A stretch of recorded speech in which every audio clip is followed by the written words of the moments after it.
The inside story on the issues that affect you and your community. This is Local 12 Newsmakers. This charter amendment will actually help current retirees feel more secure because it will require the city to make funding of those promised benefits a higher priority. Our big concern is this is some kind of shadowy, out-of-state, out-of-town group that's funding this. Good morning and welcome to Local 12 Newsmakers. I'm Dan Hurley. There is very little that is agreed upon when it comes to the state of the Cincinnati pension, except that a dangerously large unfunded mandate exists. The official shortfall figure is between $860 or $870 million. But a recent report by the Buckeye Institute entitled Worse Than You Think argues that the figure is really $2.5 billion.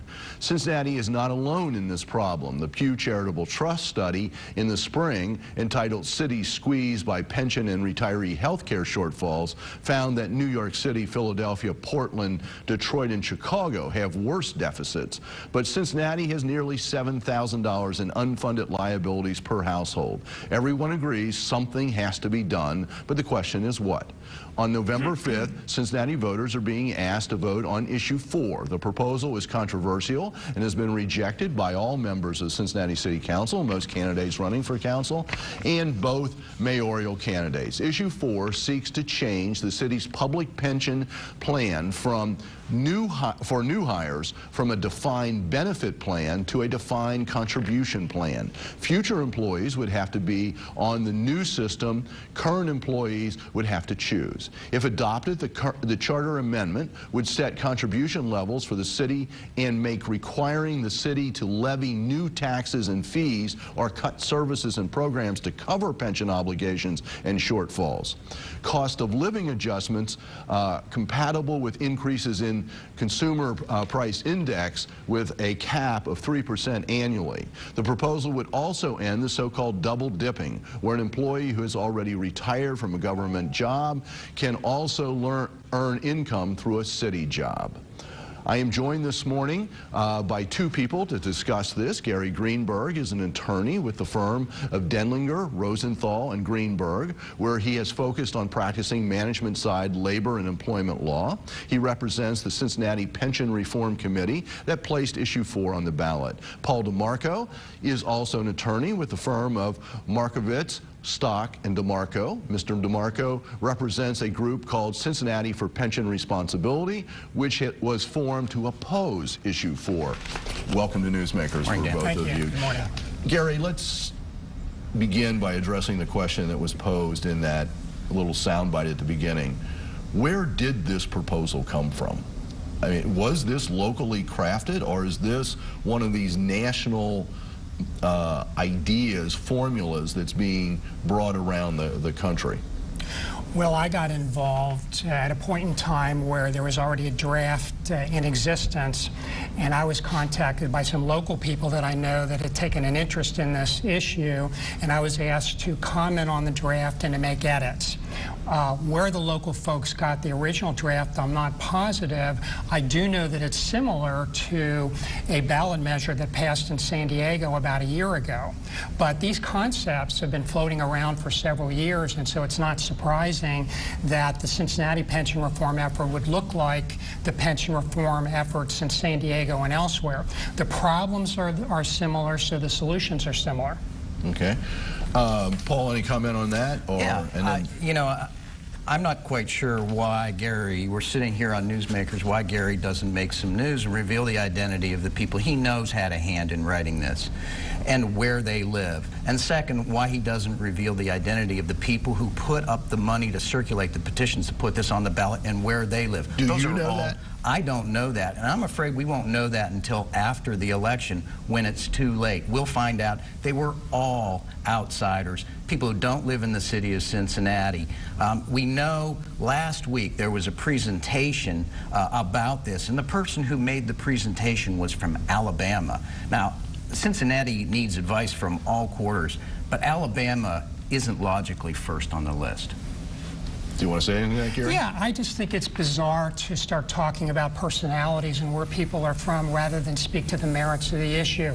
Here we sit with Cincinnati with an unfunded vested liability of $862 million. Now, why and how did this happen? Let's talk about that. Let's talk about the failure of city leadership, which has led us to the brink of disaster, which has led us to a position where we're going to end up like Detroit if we don't fix this problem. If the ideas to fix this problem come from a Nobel Prize winning economist from California or Alabama or Cincinnati, what difference does it make? Okay.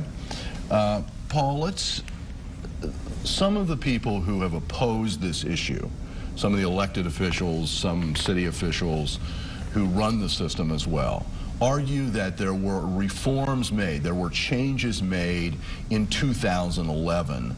Right. Do those changes put us on a path to deal with the unfunded liabilities in a timely manner so that we have the money when we need it for the retirement system? Are those changes enough? No, they start us on the path, but we need more changes, and that's what the new mayor and city council ought to have as job one. For example, the experts tell us we need to increase the city's contribution to the pension system, and that's a big part of the fix. There need to be adjustments in COLAs. There already were adjustments in years of service and things like that. There may be other changes. But this proposal, the basic concept of it is an accelerated catch-up that no business, no household would ever undertake.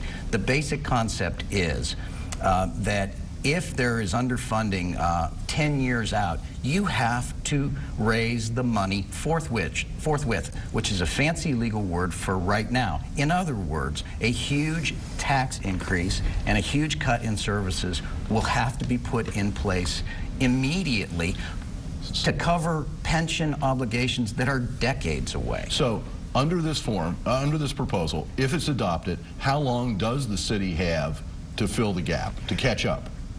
The proposal asks that the city come up with a plan to catch up on the underfunding over a 10-year period. But I want to make a couple of things crystal clear. When Mr. DeMarco refers to private households and private businesses, in fact, there is a federal law that was passed in 2006 called the Pension Protection Act that required businesses with underfunded pension plans to catch up over 7 years. Now, this was extended a bit after the downfall in 2008 so that businesses were given the option to catch up over 9 years or 15 years. But when you think about what Congress has imposed on private businesses, 7 years, 9 years, or 15 years, a 10-year catch-up is perfectly reasonable. And I will say this flat out, a tax increase will not be required to catch up over 10 years. If the city So if a tax increase is not required, then it has to be changed in the way that the city distributes its current revenue, and therefore you're talking about significant cuts in services and programs. It's got to come from someplace. Well, I'll explain. All right. Actually, the pension board has made a proposal that has not yet been put before City Council to take most of the money from the parking deal and put that into the pension fund. If you do that... Well, the proposal is $30 million, which doesn't... No, my understanding... Okay. This is 862. All right, sure. It's a misnomer, it's a mistake to say that you have to divide that by 10 and put $86 million in a year. That's incorrect because of compounding. The actuaries, the consultants say that we're going to get 7.5% return per year. If you put the $85 million from the parking deal into the pension fund now, and an additional $45 million in from the city's $340 million in revenue, and you do the $45 million a year over a 10-year period, that, with compounding, will bring us over $700 million. Okay, you can do this. I'm telling you, this can be done without a tax increase and without significant cuts to vital services. Let me ask this question. If that First off, do you agree that that's a way to catch this up? Not at all. 85 million, 45, 45, 45. And secondly, what would be the implications of that in the city budget from your point of view? The amount of money he's talking about would be grossly, the steps he's talking about taking would be grossly inadequate. Now, Gary and all of the other people associated with the Tea Party who've been backing this went to the Ohio Supreme Court. And what were they asking the Ohio Supreme Court to do? They were asking the Ohio Supreme Court to change the ballot language, delete the ballot language that says that this could cause new and additional taxes. Now, they said that was false and that had to be taken out. You know what the Ohio Supreme Court said? There is nothing factually inaccurate about that. And they said it has to stay in, and the voters deserve to know the truth. Now, I don't know why Gary and his friends wanted to hide that from the voters, but thank God the Ohio Supreme Court said the voters can be told the truth, because it will take tax increases and it will take massive cuts in city services, which will end up hitting job losses in police, fire, sanitation. Let me ask this question. No, if this isn't adopted, some other plan has to be adopted, and that's going to be tax increases or cuts in services, right? No question that there has to be another plan. Nobody disputes that the patient is sick. This proposal, though, is tantamount to applying leeches. It doesn't make any sense, and it's eventually going to kill the patient. What you need to do is to give the new mayor and the new city council an opportunity to build on the reforms from 2010 and 2011 and institute some of the changes being recommended by the pension board, which this proposal would preempt. All of those changes would be out the window, and we would be required to start now, not in 10 years, but now raising money to pay for far-off obligations. Do you have any belief that without this proposal there is the plan or the political will to do the sort of changes that... No, 10 years of history tells us that there's no good plan or political will to fix this problem. One of the major reasons that we have this problem is because for 10 years, the city's pension consultants have recommended putting a certain amount of money into the fund to keep it fully funded, and for 10 years, year after year, our city council has put in less than that. They have kicked the can down the road, and frankly, they have stolen, in a moral sense, from the future in order to fund their pet projects in the present. One of the practical implications of this, that if it's put into place, if this is adopted, there will be a lot of current city employees who will find themselves in a situation where it really makes no sense to continue working. And we're looking at massive retirements. And all you have to do is be around City Hall a little bit, and people will just talk to you about this.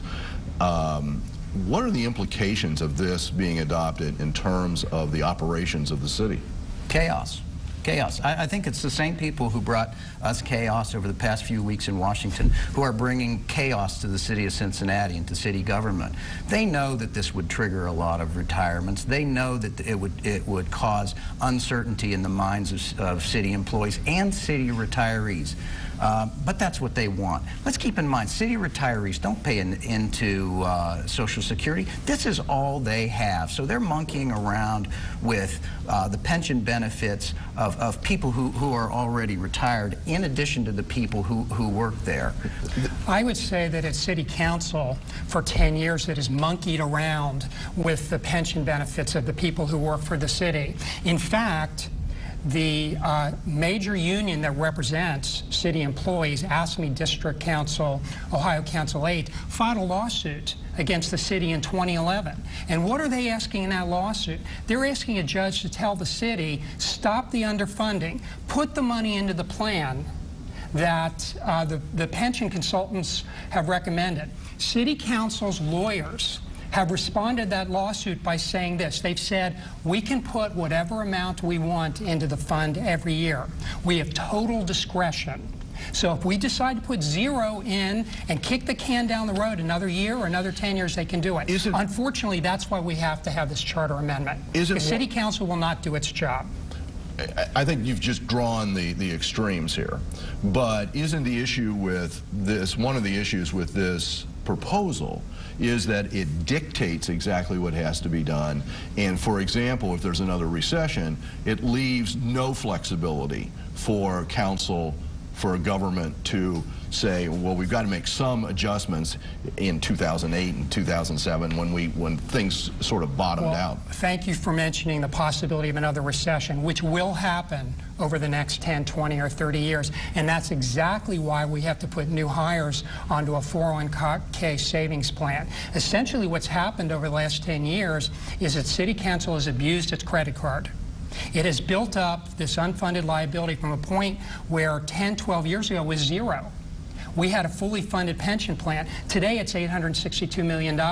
We have to take away the city's credit card and say to the city that the amount that you put away for employees to save for their retirement, that's what you're going to budget for every year. You're going to put it into the plan, and that's going to be it.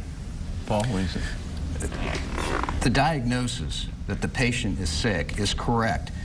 This is the last thing, though, that we should do, is an accelerated 10-year catch-up that begins immediately. You know, the Ohio Supreme Court pointed out a number of things that are wrong, and they were just looking at the ballot language. They said it's not adequately explained. They said it lacks clarity and it's internally inconsistent. That was just in a look-see for the ballot language. Imagine, he talks about lawsuits. There are going to be endless lawsuits on this, and that's why they put in that provision that their lawyers get paid. Okay, I'm out of time for this. Welcome back.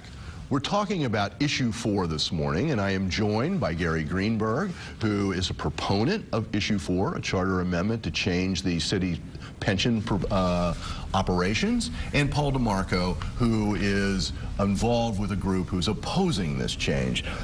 Thanks for staying with us. One of the things that was just brought up was a reference to Social Security. You know, there's a lot of businesses that have gone from defined benefits to 401ks over the last 2 decades. But in the vast majority of those cases, the employees also have Social Security. And city employees, traditional city employees, are not part of Social Security. And in this new proposal, there is no disability retirement provisions as Social Security has. So is this really an extreme measure in terms of the relationship of the position you're putting people in? Because once you're in a 401k, all of us who are know that when that recession occurs, you just see your retirement funds go like that. Well, yeah, and that's an important point. But what the charter amendment does is it gives the city and working with its new employees a choice.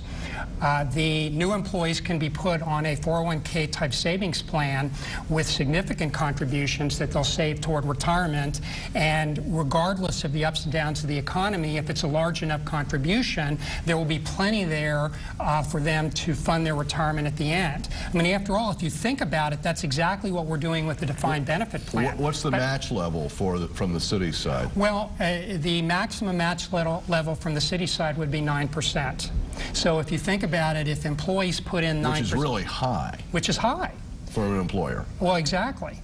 So the employees can put in 9%, the city can put in 9%. In the state of Alaska, all new hires in the state of Alaska after 2007 are put into a defined contribution, a 401k type plan, where the employees put in 8% and the state puts in another, I believe it's 7%, and there is no Social Security. And by the way, they find in Alaska that they're not having any trouble hiring people. And so this... I'm aware of time, so... Okay, Paul? sure. One of the things the Ohio Supreme Court criticized in issue 4 was that it doesn't specify the match level that you just mentioned. In fact, it says the city, whatever the city contributes, the city can pull back, even retroactively. That has serious constitutional problems. But let me get back to the question you asked about Social Security and answer it, because it does leave the city and its employees vulnerable. They have never received Social Security. This pension system predates Social Security, so they've never received Social Security. Under this proposal, the city would have to begin paying into Social Security and its employees as well, which they've never done. So that's going to increase fourfold what the city is currently putting into its pension system. So it would have its pension obligation to contribute, and it would have to contribute Social Security. That's going to exacerbate the cuts that this demands up front to cover the shortfall. In the long run, what he said was going to be done over a 10-year period couldn't possibly be done without huge tax increases. And I think the citizens of this community are taxed enough already. That's absolutely an incorrect statement. I'd ask the viewers to go onto the IRS website, which, by the way, does work. And if you look up government employees and Social Security, you will find that there is a simple way that you can have a 401k type plan for government employees and be exempt from Social Security. You just have to assure a 7.5% of income contribution, period. End of story. This story that's circulating that this charter amendment will require the city to go into Social Security is incorrect. However, the city will have a choice. The city could decide that it wants to go into Social Security for its new hires, supplement it with a small defined contribution plan, or it could go with a large defined contribution plan with up to a 9% match and continue to be exempt from Social Security. The charter amendment leaves parameters that allows the city to make those choices for new hires. Paul, quick response to that before I go into one more. One of the reasons the Inquirer gave for urging a no vote on issue 4 was exactly this point about Social Security. They said it would drive up the city's costs by making it contribute to Social Security. No ifs, ands, or buts about it. The Inquirer was wrong. I urge your viewers to look it up on irs.gov, and they'll find the answer. The Inquirer was incorrect about that fact. One of the things that's on the ballot language in this proposal, which I find intriguing, is right at the end. It's the last graph. And it says, and I'm quoting, "Any Cincinnati resident, whether injured or not, shall have the right to bring civil or equitable action to enforce the amendment and entitled to have their attorney fees and expenses paid by the city if they prevail." You're writing into this charter amendment sort of a structure for getting lawyers interested in suing the city. And I have to say, Gary, that there is a tradition here on the coast side of suing local governments, and the cities and entities ending up having to pay significant lawyer fees. So this is being built in. Aren't we just going to face a lot of lawyer fees here? Not if the city complies with the charter amendment. All they have to do is comply with what's there, and there won't be any attorney's fees And of course paid. that assumes that this is simple and straightforward and there aren't any questions, though, because you're both lawyers, I'm not. Right. There are a million questions. The city solicitor said at the meeting at which this was considered, the ballot language was considered by the city council, he said, well, if this passes, we'll put together a set of regulations and recommended ordinances to comply. Now, by the way, the main beneficiary of the attorney's fees provision might not be Coast, it might be the union attorneys.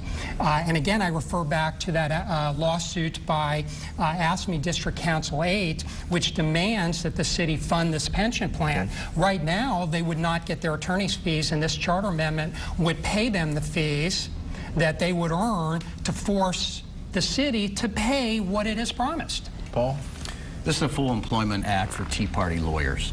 They know that this is so sloppily written that lawsuits are inevitable. Let me give you a couple of examples of what makes this inevitable and why it's so sloppy. There's a provision that says if a judge finds any provision in this amendment to be in conflict with the United States Constitution, he must construe it as not in conflict with the United States Constitution. That's like saying if a judge finds the sky is blue, he must pretend the sky isn't blue. That's replete with opportunity for all sorts of litigation. There's another provision that would purport to take away the pay of someone who's retired from the military, take away their city pension if they're also retired from the military. Why are we trying to take military pay away from our veterans? That's how sloppy this is written. By the way, that's a falsehood. That is not what the charter amendment says or requires. Well, and false, It says incorrect. any government entity. Any- They're receiving yeah, that's what it pay from says. any government entity. No, it says that you don't get your city pension. It does not take away military pay. It says Okay. that you cannot double dip. I got to get out. It Okay. cannot double dip, but that's from any government employment. So, thank you for being here. Thank you for staying. Thank you. Thank you for making Newsmakers a part of your Sunday morning. Next week, 4 non-incumbents who are battling for the one open seat on council. And I will also be joined by the one incumbent, Pamela Thomas, who was appointed to her seat. Have a good week.